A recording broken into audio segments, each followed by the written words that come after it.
ಒಮ್ಮೆ ಜೀವದಾನ ಮಾಡಿ ನಾನು ಇಲ್ಲೇನಾದ್ರೂ ಒಂದು ಕಾರ್ಯವನ್ನು ಮಾಡ್ತೇನೆ ಅಂತ ಹೇಳಿದ್ರು. ಆದ್ರೆ ನಿನ್ನನ್ನು ಹಾಗೆ ಬಿಡುವುದಿಲ್ಲ ಅಂತ ಆಲೋಚನೆ ಮಾಡಿದೆ. ಆದ್ರೆ ನೀನು ಕರ ಬಿಡಿದು ಕೇಳ್ಕೊಳ್ತಾ ಇದ್ದೀಯ ನನ್ನ ಜೀವವನ್ನು ಬಿಡಿ ಅಂತ. ಹಾಗಂತ ನಿನಗೇನಾದ್ರೂ ನಾನು ಹೊಡೆದ್ನ ಅಲ್ವಾ? ಬಾಯಿ ಬಿಡಬೇಕು.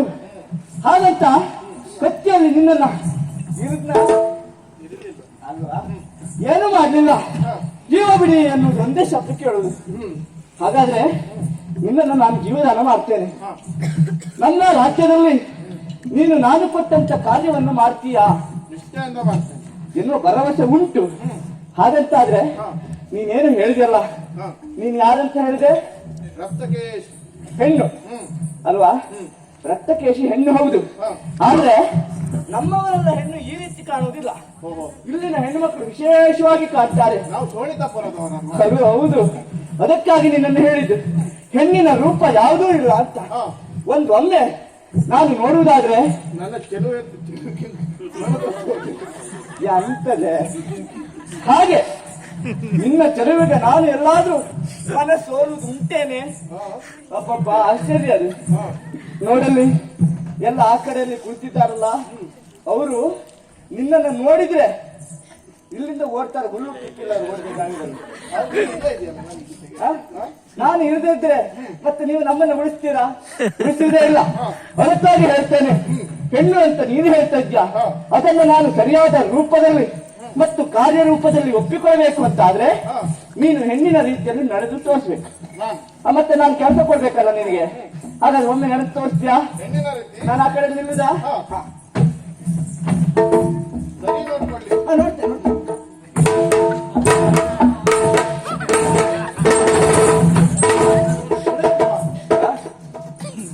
ಇಲ್ಲಿ ನಮ್ಮ ಲೋಕದಲ್ಲಿ ಎಲ್ಲಾದ್ರೂ ಹೆಣ್ಣು ಮಕ್ಕಳು ನಿನ್ನನ್ನು ನೋಡಿದ್ರೆ ಅವರಲ್ಲೇ ತಲೆ ಕೆಳಗಾಗಿ ಅಲ್ಲೇ ಮಲ್ಕೊಂಡು ನಮ್ಮ ಕ್ಷೇತ್ರದಲ್ಲ ಹೆಣ್ಣು ಮಕ್ಕಳು ಹೀಗೆ ನಡೆಯುವುದು. ಹೌದಾ?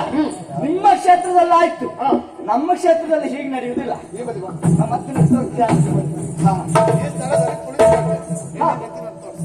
ನೀನು ಕುತ್ಕೊಳ್ಳುದಾ? ಈ ನಾನೇನು ಮಾಡಬೇಕು? ಅಬ್ಬಬ್ಬಾ, ಇವರು ಸೊಕ್ಕು ನೋಡಿ, ಸೊಕ್ಕು ಅಲ್ಲಿಂದ ಬಂದಿದ್ದಾರೆ. ಜೀವವನ್ನ ಬಿಟ್ಟಿದ್ದಲ್ಲದೆ ಹೆಣ್ಣಿನ ರೂಪದಲ್ಲಿ ನಡಿಬೇಕು. ಓಯ್ ಸ್ವಾಮಿ, ಒಂದು ಪ್ರಯತ್ನ ಮಾಡಿ ತೋರಿಸುವುದೇ ಹೇಗೆ? ಸರಿಯಾಗಿ ಅಲ್ವಾ?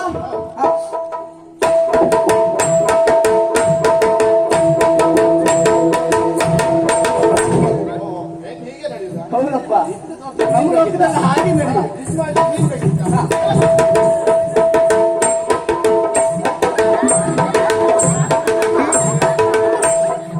ಸಾಕಾಗುತ್ತಾ? ಅಲ್ಲ ಸ್ವಲ್ಪ ಕಡಿಮೆ ಸ್ವಲ್ಪ ಸರಿಯಾಗಿ ಅಲ್ಲ ಹೇಳಿಕೊಟ್ಟದ್ದನ್ನು ಸರಿಯಾಗಿ ಮಾಡ್ತಾಳೆ, ಒಂದು ಮಟ್ಟಿಗೆ ಪರವಾಗಿಲ್ಲ ಸ್ವಾಮಿ. ಇನ್ನು ನಮ್ಮಲ್ಲಿ ಹೇಳಿಕೊಡುವವರು ಬಹಳಷ್ಟು ಜನ ಇದ್ದಾರೆ ಹೆಣ್ಣು ಮಕ್ಕಳಿಗಾಗಿ. ಹೌದು, ಕೂತ್ಕೊಂಡು ಕಾಯ್ತಾ ಇದ್ದಾರೆ ಅವರು ಎಷ್ಟೊತ್ತಿಗೆ ಹೆಣ್ಣು ಮಕ್ಕಳು ನಡೆಯುತ್ತೆ ತೋರಿಸುವುದು ಅಂತ. ಹಾಗಾದ್ರೆ ನೀನು ಬಂದಿಲ್ಲ, ಅವ್ರು ಓಡಿ ಹೋಗದೆ ಇದ್ರೆ ಸರಿ. ಹಾಗಂತಂದ್ರೆ ಎಲ್ಲ ಕಲ್ಸಿಕೊಡ್ತಾರೆ. ನೀನು ಇನ್ನು ತರಬೇತಿಯನ್ನು ಪಡೆದುಕೊಳ್ಬೇಕಾಗ್ತದೆ. ಇದು ಸರಿಯಾದದ್ದಲ್ಲ. ಒಂದೊಮ್ಮೆ ಹೆಣ್ಣು ಮಕ್ಕಳು ಮತ್ತೆ ನೋಡಿದ್ರೆ ಮತ್ತೇನಿಲ್ಲ, ಹೇಳುದು ಕೇಳುದು ಏನಿಲ್ಲ, ಅವರು ನಿನ್ನ ರೀತಿಯಲ್ಲಿ ನಡೀತಾರೆ ಮತ್ತೆ.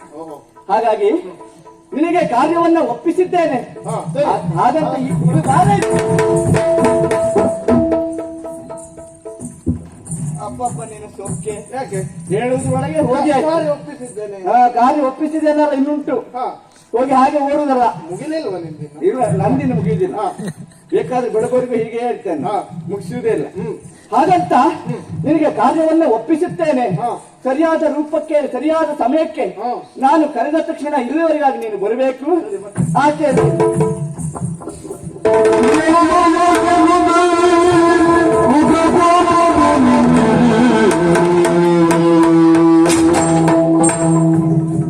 ಏನು ಆಶ್ಚರ್ಯ,